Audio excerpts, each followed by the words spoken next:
This is my podcast.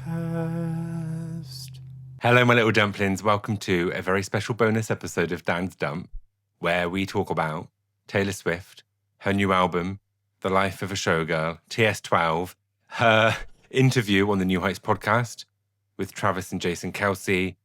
And I say we because I'm joined by a very special guest today. You might know him, you might recognize him, but I will introduce him properly when I get him on the call. I just want to say thank you so much for being here. Please feel free to subscribe, rate the podcast. If you want to see the video podcast, it'll be on Patreon. And that's enough yapping from me. Let's get into it. All right. As a dad of two, some might say he is a father figure. A new Taylor Swift album is always on his wish list. Honey, I've heard he is actually romantic, and I'm confident he will never be cancelled. It's the Taylor Swift twink, Jake Deyton.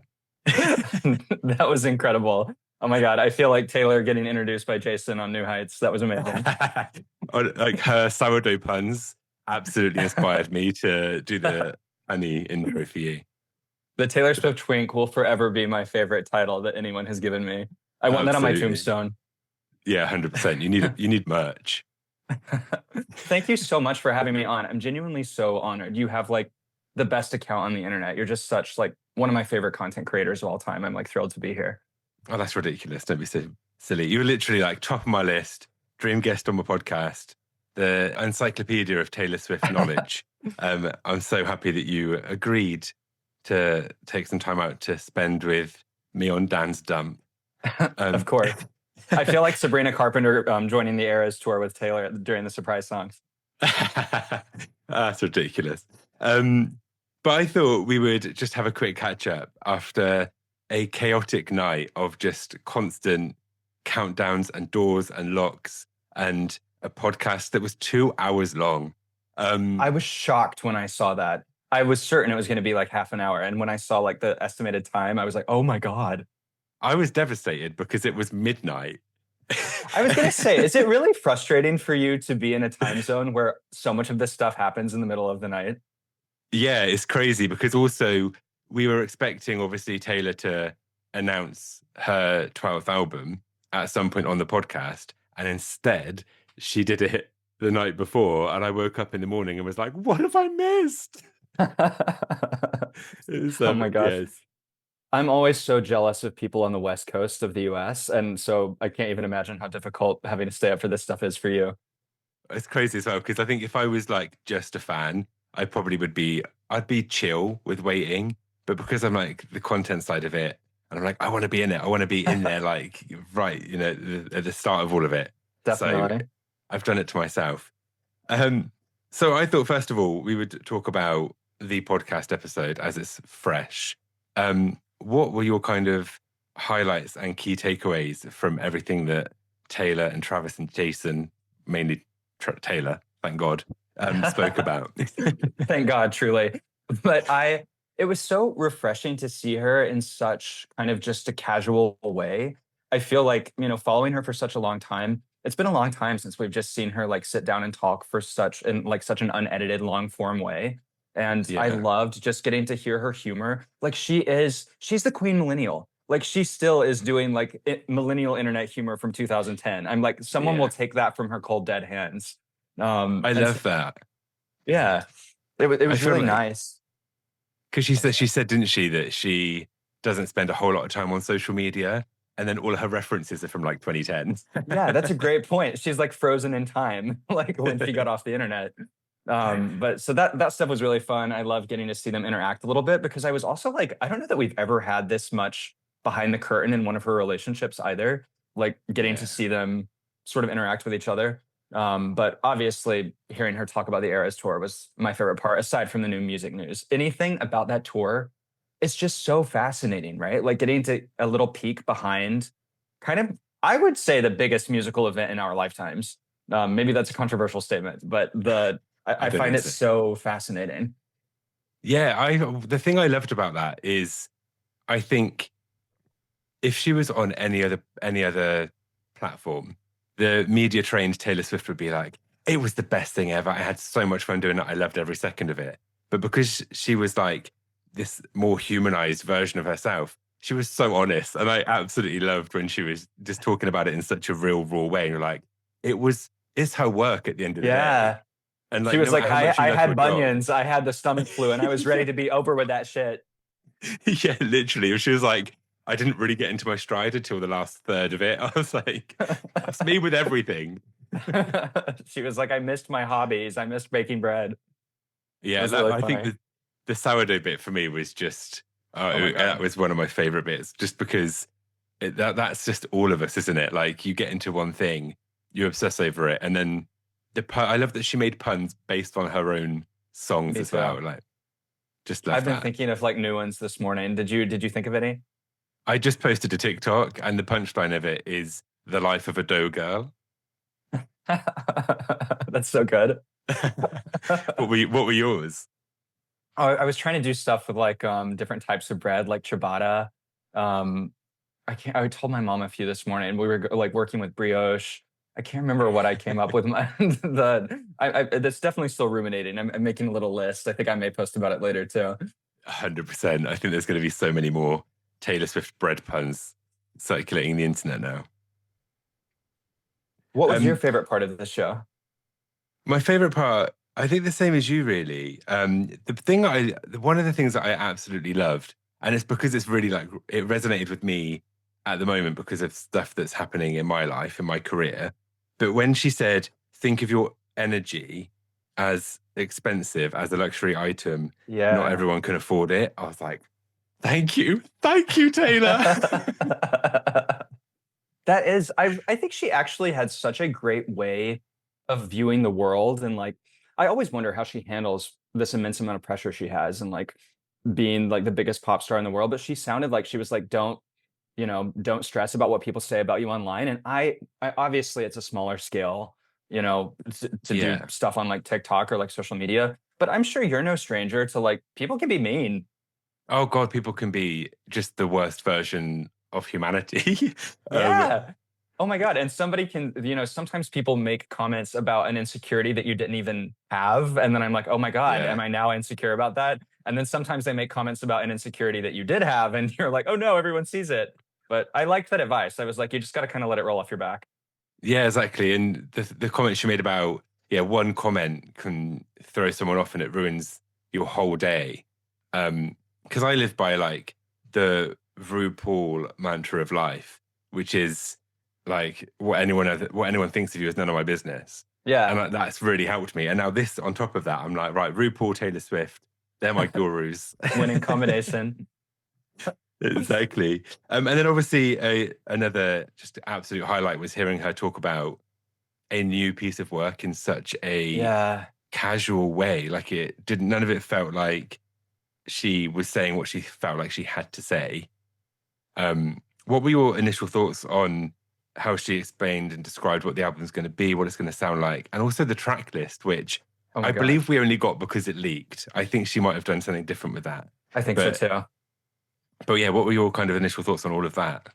I'm so excited for a Max Martin and Shellback record. I mean, I've loved being in the woods. I loved being in the dreamy bedroom pop. And I love Jack Antonoff. I know he gets a bad rap sometimes, but I think everyone feels ready for something a little new and like a little fresh.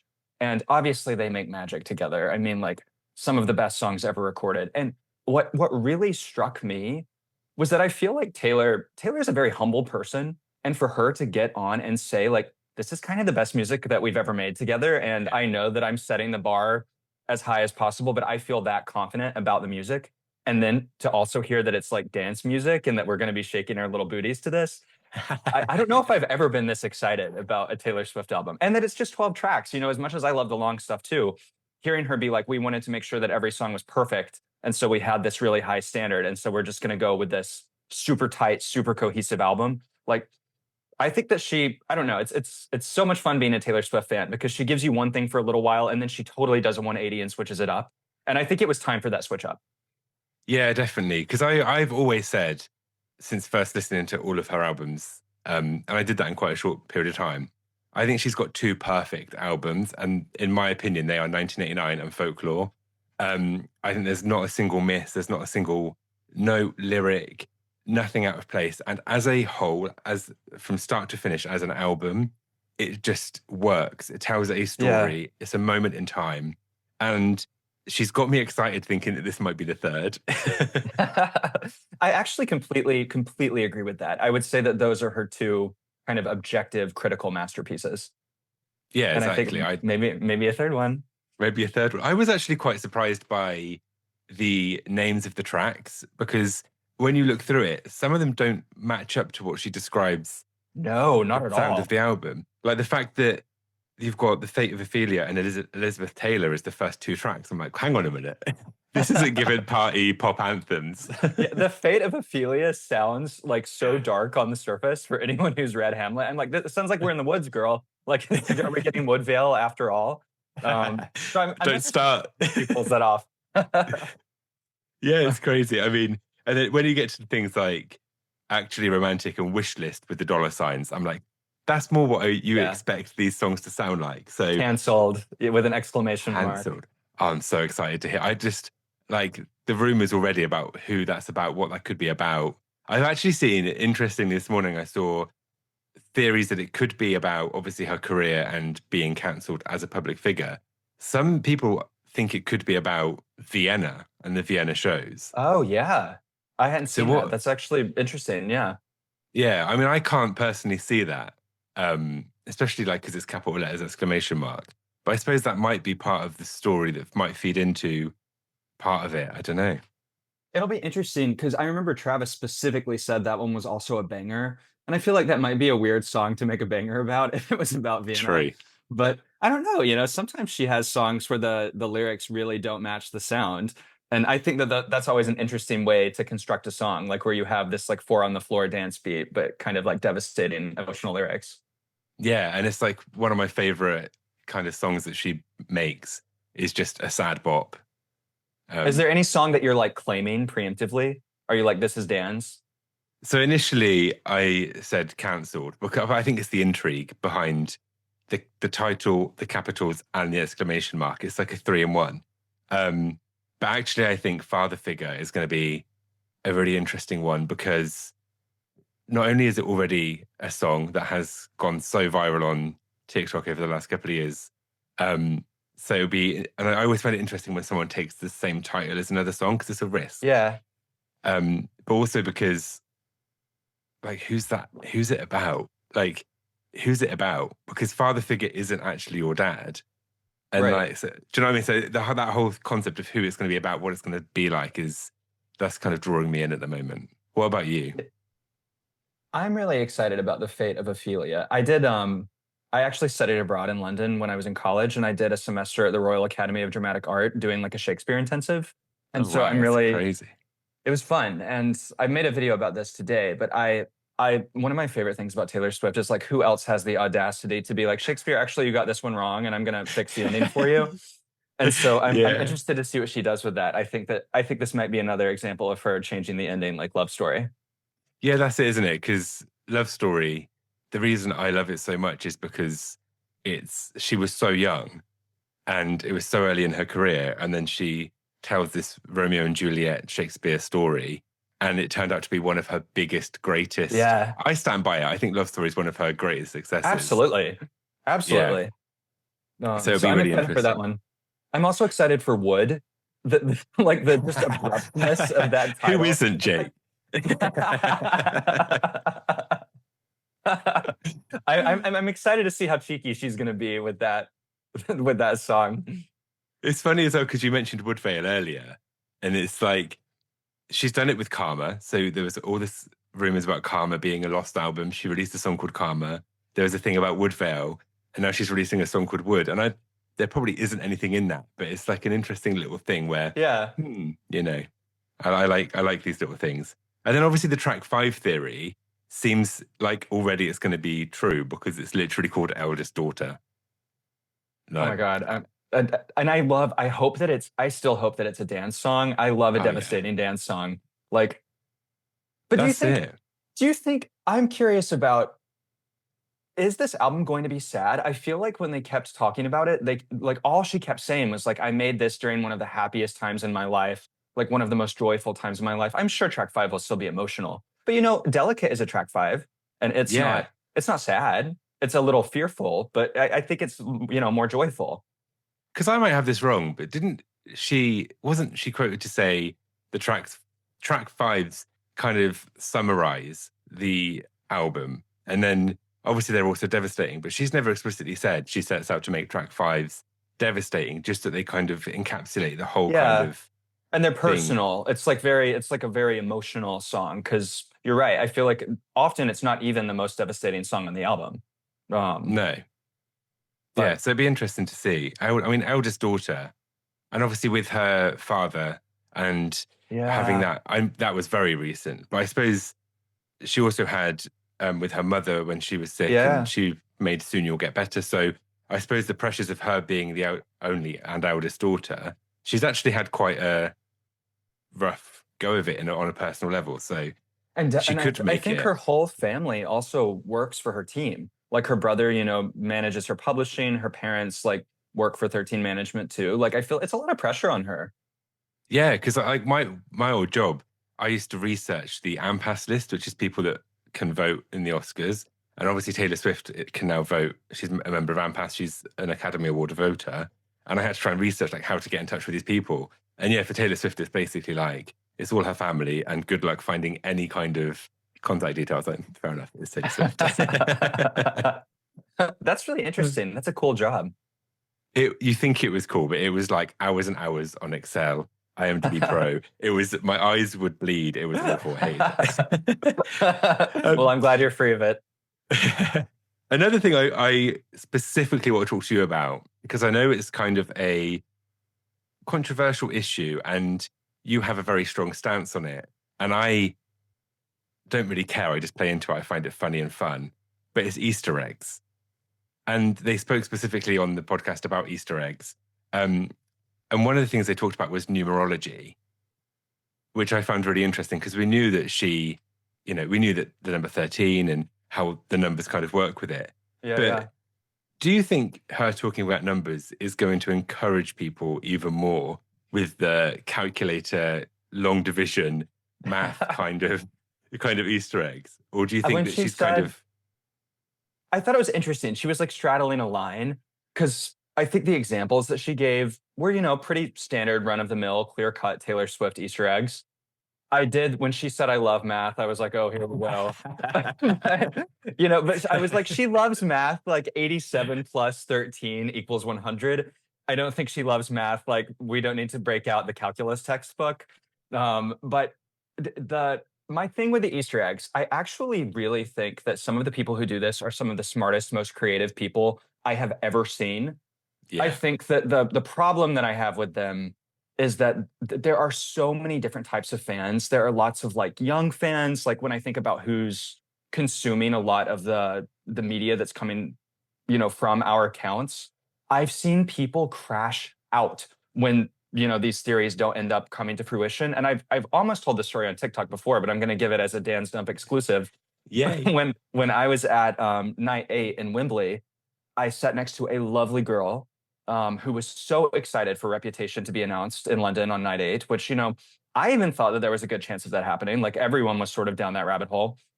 And she cried and cried during the show. And she knew who I was. She recognized me from TikTok. And she was so disappointed because she was so thoroughly convinced that this was going to happen. And so I just think I don't know. I feel like it is such a fun part of being a Swiftie. I think it is so creative and so clever. I think for every person doing that, you need the Jake Deyton one yanking people back to earth a little bit. It's a nice little balance. I definitely don't resent those people, but I think that sometimes everyone just needs a reality check that 9 times out of 10, a Taylor Swift Easter egg is her hiding the album title in the music video and being like, "Ooh, guys, can you find it?" I so agree with that. And because when I went to the Eras tour on one of the nights, everyone saw that Post Malone had put something on his Instagram story. Then Jan used to come out and literally look like Post Malone. Yes, I remember that. Stadium, it went wild. It went so wild. And even I was like, is it Post Malone? Because all the chat going in was, definitely. "Oh my God, Post Malone's going to be here." And then you do have that. I mean, I wasn't. I was just having the best time of my life. But people are disappointed. And I predicted that I said on a TikTok, I was like, she'll do I Did Something Bad. with no Rep TV announcement. And she did it while I was there. And yeah, but the disappointment, especially like when I came out and online, of people that couldn't believe she played that song without following it by the announcement. And I'm like, oh, we need to, there's a time where you need to go outside and touch the grass. And Yeah. sometimes it's those occasions, isn't it? I mean, I would have gone that crazy for Jan by himself. I love him, but I totally agree. And I think just having that kind of balance of like recognizing that sometimes it's fun to do these creative Easter eggs. And like, I think that fans often connect dots that Taylor herself didn't intend, but are that kind of still work together. And I think that that's so smart and creative, but just bearing in mind that most of the time it doesn't work out. As long as people start from a place like that, I think it's a little less, questionable. But I remember do you remember watching the last show live stream? Or maybe you were asleep. That may have been crazy hours for you. But I was actually in Germany when that happened, so it was crazy hours for me. I woke up in the middle of the night. But gotta be done. I watched the last Eras Tour live stream. I watched the whole thing front to back, and I was so devastated. But people were so upset that she didn't do anything out of the ordinary, and that's where it just feels like it gets a little ahead of itself sometimes, like where people can't enjoy what she is giving us and like what we're getting in the moment. And like, to me, I was like, I want the standard Eras Tour. I want to say goodbye to this thing that like has been my lifeline for the last 2 years. And I don't know, there's a balance because I still think they're fun and I still enjoy, participating every now and then. Yeah, exactly. I heavily agree with that as well. Like the reaction to the final few shows where she wore the same outfits and all that stuff, it was disappointing as a fan to see because I'm like, she's still giving you everything. And I know that the final Wembley shows arguably had the most kind of surprises, the most features and all that stuff. But yeah, it was a shame that it had that reaction. And I do think, I mean, I've seen people being bullied off the internet who used to create content about Taylor Swift because they used to talk about Easter eggs and then they got so much heat when the Easter eggs were wrong. Yeah. So there's so many sides to it. But yeah, I just find it interesting. And then on the Easter eggs, what do you think about the number 47? Actually, that was something that I immediately clocked as soon as she said 47,000. I don't know what it means. I really don't think we're getting a B-side of this album. I think it would be crazy for her to like double and triple down and be like, this is 12 tracks. We wanted 12 perfect tracks. And so I know there are probably people who think that we're getting like 47 songs, but I don't think that's happening. No. It is weird that she used it twice, right? So I'll be interested to see if that comes back and means something later on down the road. I also thought it was interesting when she said, what was it that she said she needed 16 months to learn more of the football rules. I was like, what's happening in 16 months? Yeah, because one thing that really struck me was how she talked about Easter eggs. And she said when she got her doctorate at NYU, she dropped loads of Midnight's lyrics within it. Mm-hmm. And as soon as she said it, I was like, how many lyrics is she dropping into this podcast? I was thinking that too. Probably none. Look, but yeah, there were a few things that, because she was talking so openly about that whole thing, I was like, oh, okay, she's aware at the moment. So there's a chance for something. Definitely. But, and she does it. I mean, the Karma door, that was fun. Like everyone thought that was going to mean something, and I'm glad she incorporated that into this album announcement. That was really fun. But again, with the orange door, like I keep the Karma door. Yeah, I mean, it is the Karma door, but because it's orange, I feel like Karma. I hate the Karma. I hate the Karma stuff. I've just to say. Don't get me started. The Karma album. I always say, when I'm in the nursing home, I'm just going to be having more flashbacks of people talking about the glitch, talking about Karma album, like those never-ending Easter eggs. Yeah, exactly. But yeah, she was talking about the door, and she was like, "I'm so proud of my fans for realizing it was something." And it's like, but that's because it's your type of Easter egg, like the lover, very obvious. Yeah, like of course we're going to get that.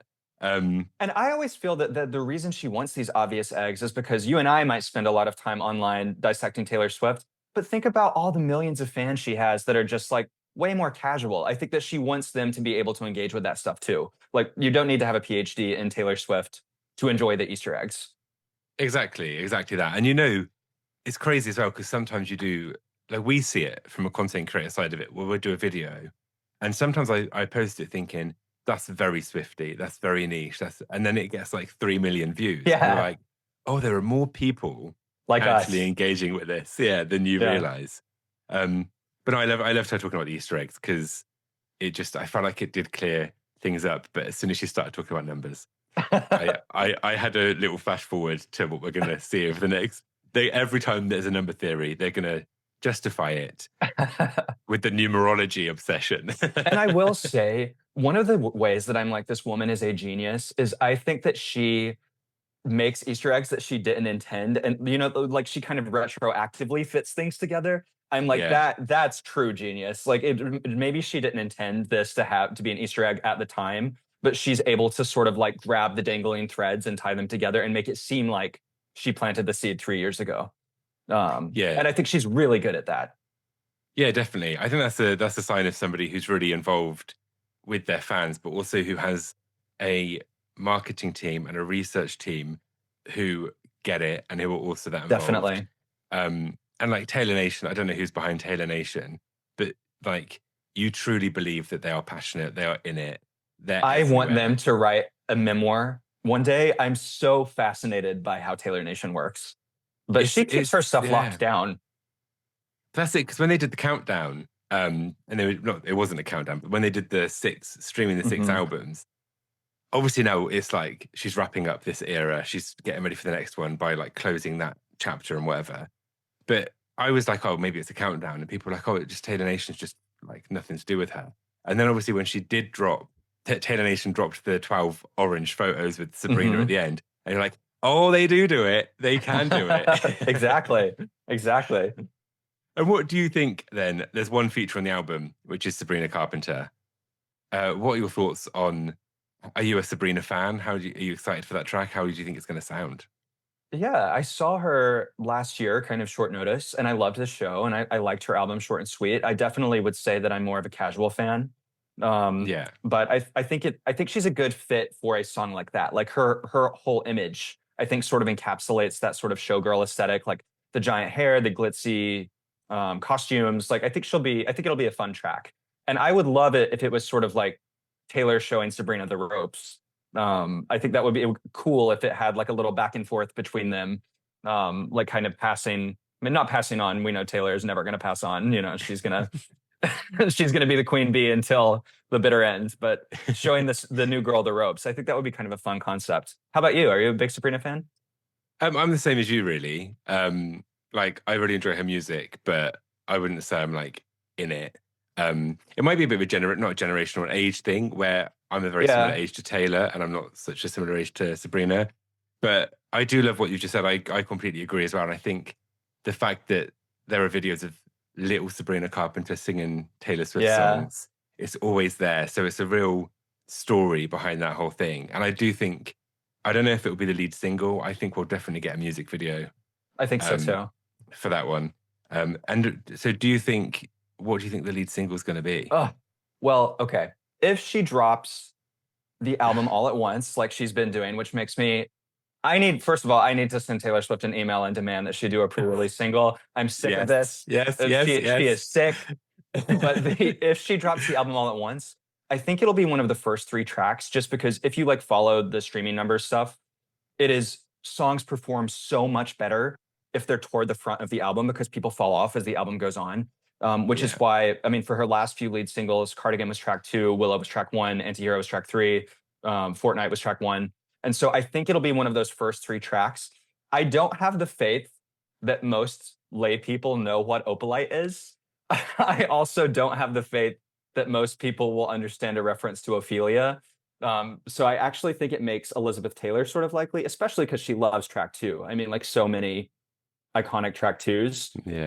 I guess that would probably be, if she doesn't do a pre-release lead single, I would guess it would be one of those 3, and probably guess Elizabeth Taylor's second choice, The Fate of Ophelia.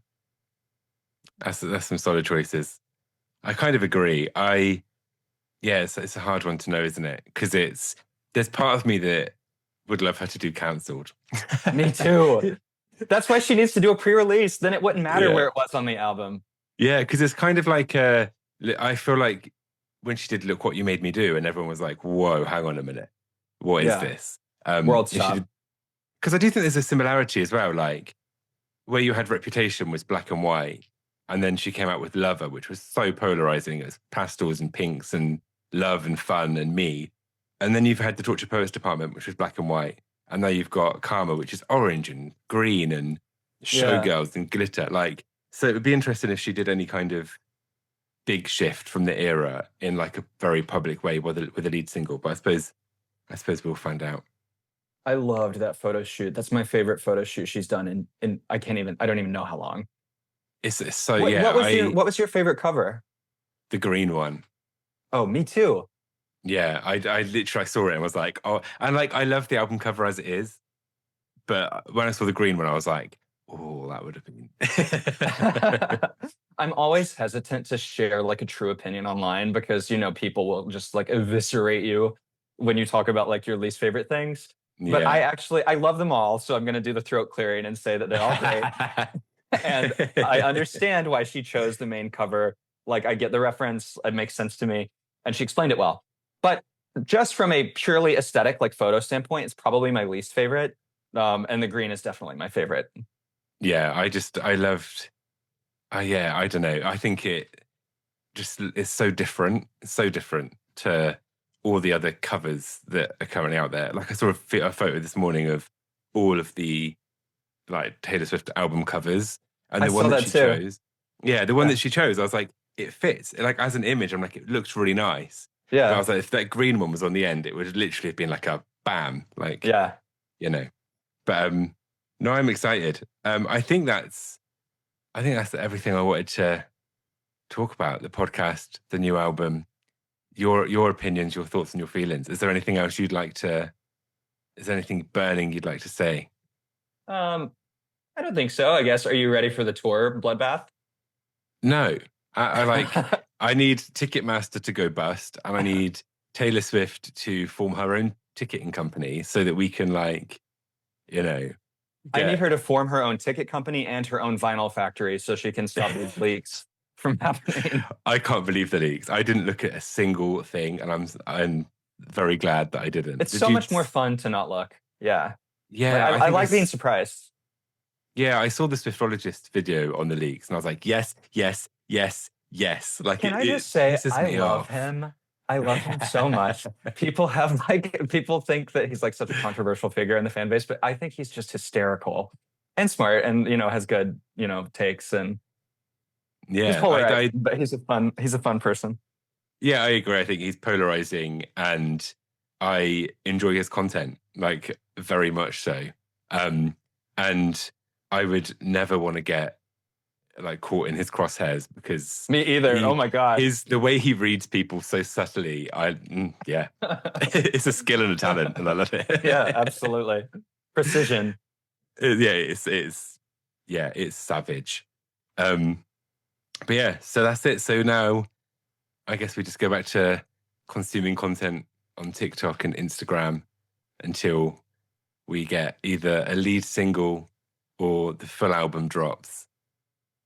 Fingers crossed for a lead single. I would die. I want it so badly. I'm manifesting. Yeah, part of me is like, what if she drops one tonight at midnight? Because it's Thursday night, I know. I was very surprised that she didn't announce a single on the podcast. I was just expecting it. So and if she wants to recapture that 1989 magic, we need a couple of singles, Taylor.